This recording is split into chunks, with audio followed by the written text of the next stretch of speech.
So obviously today, let's figure out a LinkedIn and make your profile stronger so that the goal would be that you can eventually get jobs or, just have a really good profile to show to future people. So we're gonna go through three main things. First is building a profile. Next is how to be active on LinkedIn. And the third thing is successfully searching for a job.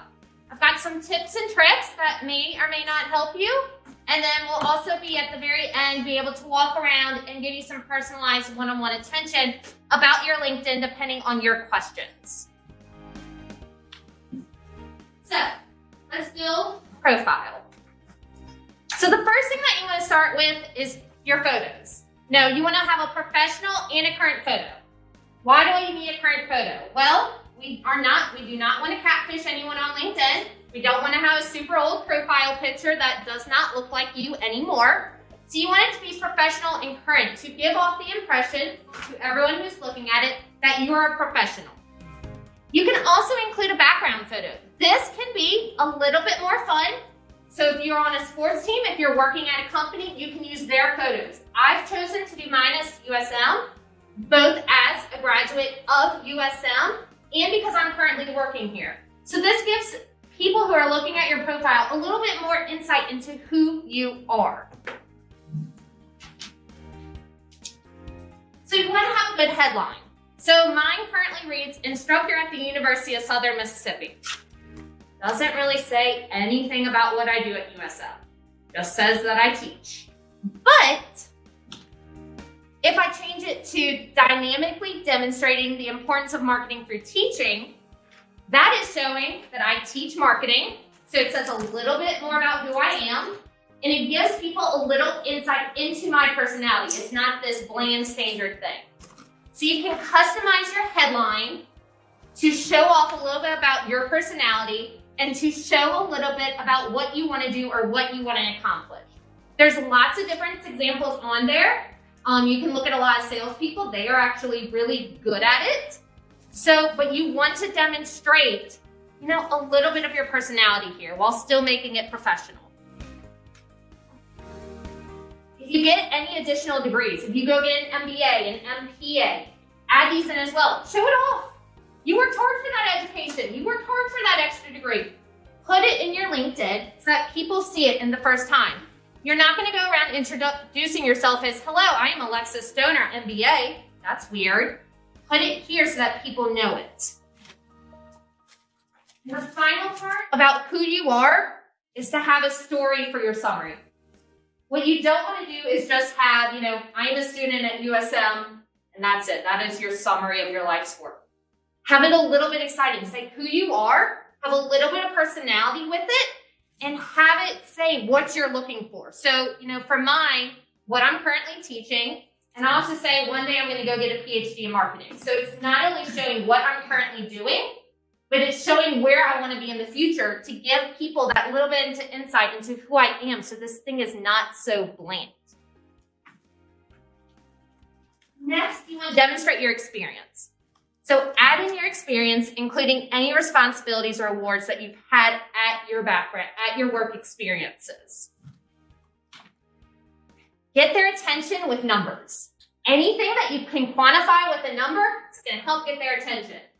For me, I pointed out a couple really specific things that I managed over a $100,000 yearly project. I worked with 6 vendors, including an international vendor, and that was the first person in this role. Those are things that will get people's attention that are a lot stronger than, hey, I managed a project and I worked with vendors. Putting in those numbers really helps demonstrate your expertise and helps you set yourself apart from others. So some tips for this. Copy and paste from your resume. It's hard enough to write these things in the first place. Why make it harder and do it twice? Copy and paste from your resume. Write it one time, make it good, and copy and paste everywhere that you need it to be. The other way is to look at others. So for one of my jobs, I had no idea how to describe it. I had no idea how to describe what I did and what I accomplished. I looked at other people with my job title and took from their profiles how I should describe my job. It is A-okay to look at other people for inspiration and to see how to craft your own profile. That is an easy way to do it. You want to show your knowledge with your education. And you want to make sure to add your specific area of study. Don't just have, your BSBA. Say what you're actually gaining your education in. So for me, marketing. If you have a 3.5 or above GPA, include it. This shows that you're a high academic achiever, and that is the best practice. If you have anything under a 3.4 to kind of like a 3.0, that's okay to include. But if you have under a 3.0, don't include it. You are trying to show off your best person on LinkedIn, and having an under 3.0 GPA doesn't give that best impression to employers. So it is not required to have your GPA on LinkedIn. So that would be the tip I would give you. Include it if it's a 3.5 or above. Don't include it if it's under a 3.0. You want to demonstrate expertise on LinkedIn. So, LinkedIn is all about showing off your best self. And one way that you can do it is by licenses and certifications. So I've got quite a number of licenses. You can gain quite a number from FreeSpot, like SEMrush. I gained a lot of those over the summer. But these are just for the ones I have over here. These certifications help to show that you know what you're talking about and are just another layer that you are an expert in whatever you have chosen to do. You can also showcase additional experience and expertise by uploading blogs, articles, anything kind of digital, any kind of awards to your work experience. So if you're an honors thesis student and your thesis gets published on Aquila, you can upload that link to LinkedIn so that you can always have it there for people to see. I took a picture of an award I received and have it on my work experience. So it's a good way to have that digital portfolio. That way, in case you lose it, your computer crashes. My computer crashed one senior year and I lost everything. So having everything linked on LinkedIn was a good way for me to have all those references again.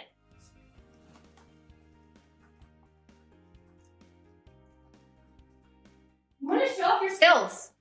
And I don't just mean your technical skills, your PowerPoints, your Excels, I also mean those soft skills. Teamwork, leadership, communication, public speaking, all those skills as college business students that you're gaining. Show them off in this section. A big tip here is that you can actually choose which 3 skills you show off on your LinkedIn profile. So for mine, I have social media, marketing, and research. These are the ones that I want people to see right away when they're looking at my LinkedIn, and they don't have to click the drop-down arrow to get any more information.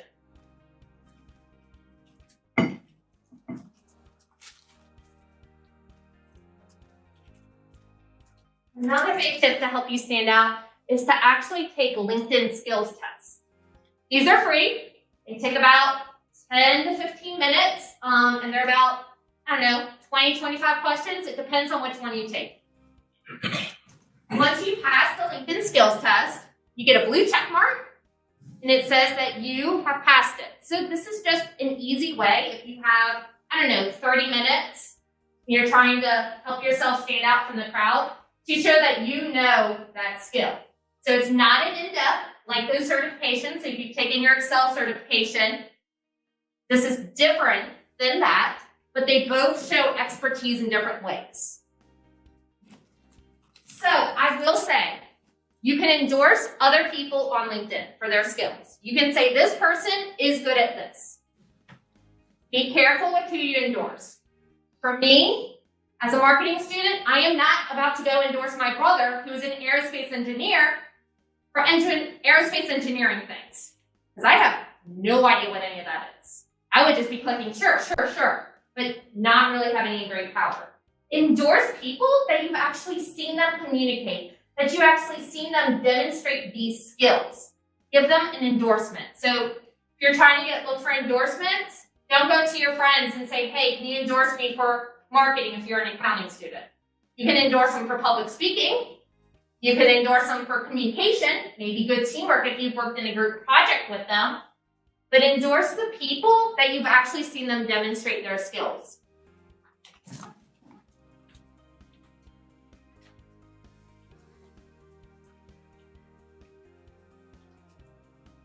We have recommendations on LinkedIn, and this is a mixed bag from experts. Some hiring managers will actually look at these and put some stock into them. Other ones don't. So if you're worried about recommendations, me personally, I would not worry about them. But this is a mixed bag from experts. This is mixed best practices. Some experts might say you need them. So that is the caveat, that is my asterisk here, is that some people might say you need them and might ask you to get some recommendations.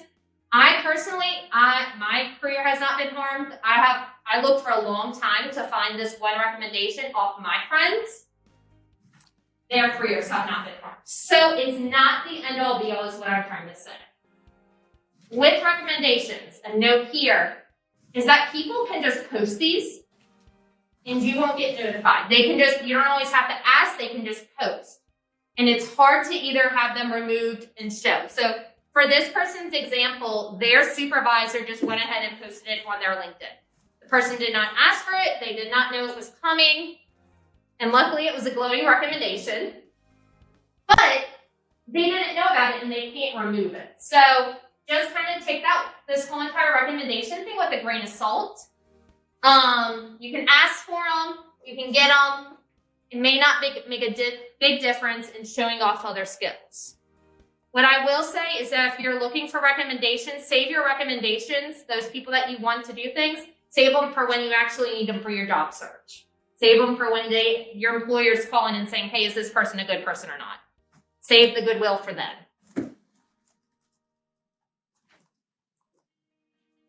So that's kind of the basics of your profile.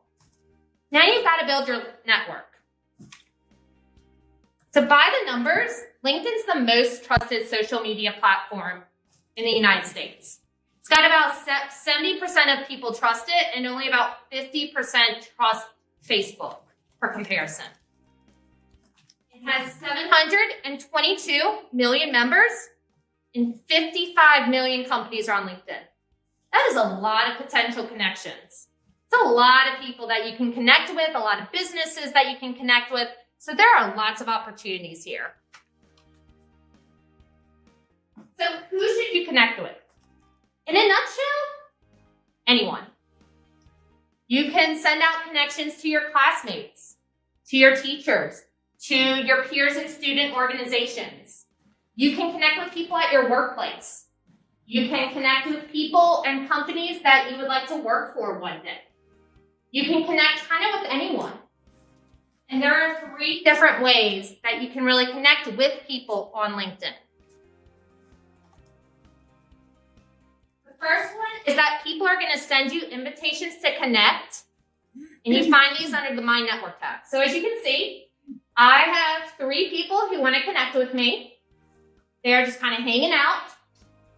The big good thing about LinkedIn is that it works like Facebook and that you have to say yes or no for them. You can leave them kind of in this hanging spot for as long as you want, but the only way for them to be a connection for you is to say accept. So if you have someone you don't want to connect with, you can reject them. So you can do this as many times as you want.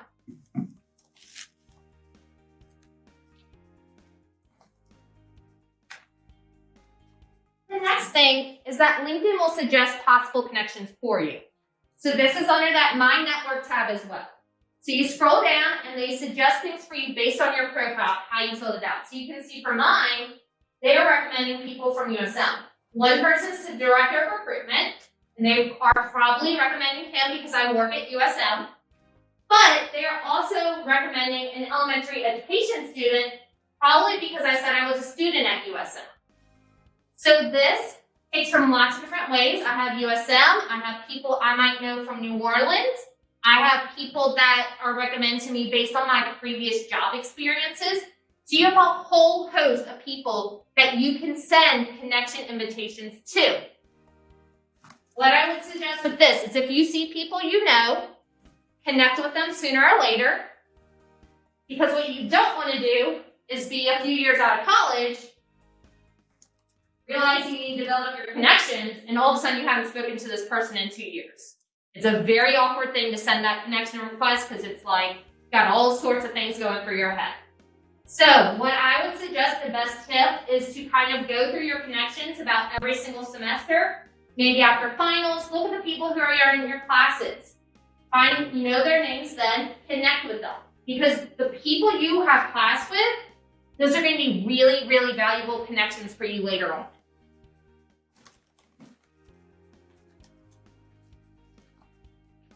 And the third way, which may be the least personal, is to actually use the search bar.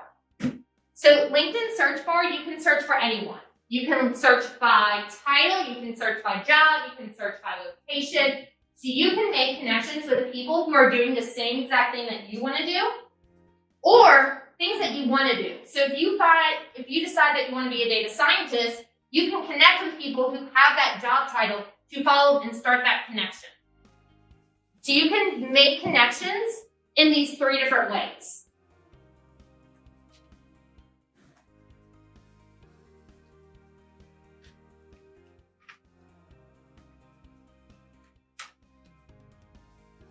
So how do you connect with companies and professional organizations?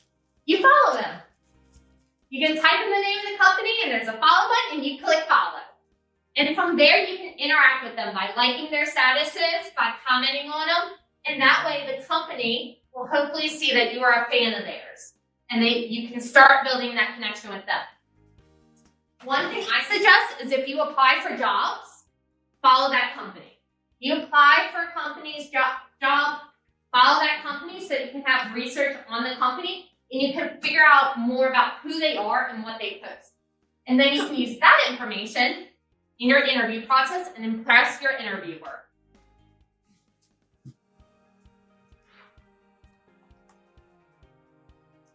You can also build up your connections by liking, sharing, and writing your own posts.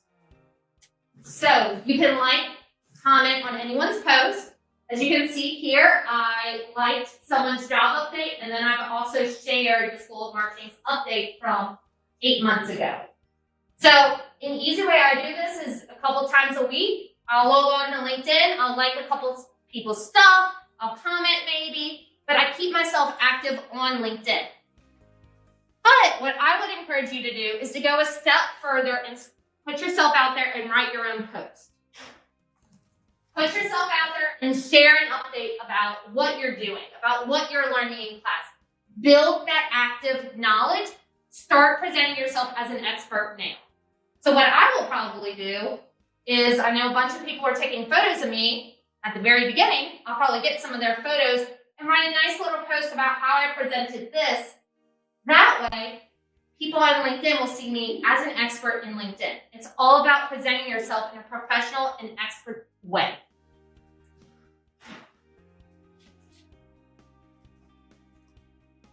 Job searching. Third and kind of big one. 4 people are hired on LinkedIn every single minute. 4. It's a lot. So how do you find jobs? Probably the easiest way is to use the LinkedIn job tab. You type in the name of your preferred job, and it'll come up with a list of results. And then you can filter them based on location, the date posted, a couple other things. So as you can see, I used my marketing intern as my job posting. I filtered it, and then it came up with 578 results. And actually told me that my profile matches the job for a social media marketing intern. So it can give you insights into like that. So if I was looking for a job as a marketing intern, I would probably apply for this one because it matches what I want to do. And it says I'm a good match. The next way is to turn on the Open to Work feature. And you can find this on your profile. You click a button and it says you're open to work. That way hiring managers and recruiters will be able to find your profile easier. You can also update your profile picture to include the hashtag open to work frame. This is important and this is really easy to do Because every single time that you're interacting and commenting on LinkedIn, so all those likes, your name will show up, your profile photo will show up with that frame, and people start getting into your head that, hey, this person needs a job, and maybe when they find something that matches, they'll recommend it to you. You know, building that awareness that, hey, I'm open to work, I need a job. The last way, and probably what I would recommend, if at all possible, is to keep an eye out for positions posted by companies or your personal connections. When you see someone that you know or has someone you know has shared a post, that usually means they might have a personal connection into that post and kind of will be able to give you some insight into it. We've all heard it as business majors, it's who you know. This is a big way. This is why I suggest connecting with all your classmates after the semester, because one day they'll be hiring for a job that you might want.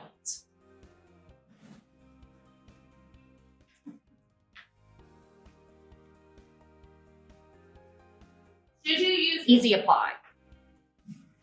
So as you can see here, Easy Apply is my filter, and this just basically means you click this button and it sends your profile off to a recruiter. It gives them a very basic thing. My suggestion would be no, because they won't get a complete profile. They won't get a personalized resume or cover letter from you. But you can use this if you're pressed for time. You can see if it works, and then you can move on from there. But I always recommend posting on a company's website or doing something a little bit more personal. I will say some jobs are only Easy Apply. Some companies, if you run into that, that probably means they're a big company that is getting thousands of applications, and your application may not stand out anyway. Some very quick tips and tricks. If you're searching for a job and you don't want them to know, use on incognito mode. You can go private, they will not see who you are, and you can creep on people super easily. I have done it. That is how my profile is. Should you pay for LinkedIn Premium? It depends. If you're actually looking for jobs, yes, it may be beneficial. If you're just passively searching, I would recommend no. Should you have a customized link? I would say yes. If this is your link, Ashley Smith Jones with a bunch of numbers in it, doesn't look all that professional, make it customizable and make it just your name. And the big thing is this, that you will be getting this PowerPoint after the presentation. So all of these, how to do these things, you'll get the instructions. I also have some tips on how to write a good summary. And the big thing here is give permission to write it multiple times. Your first or your 10th draft might not be the right thing. I put off writing a summary for many months because it's hard. Any questions?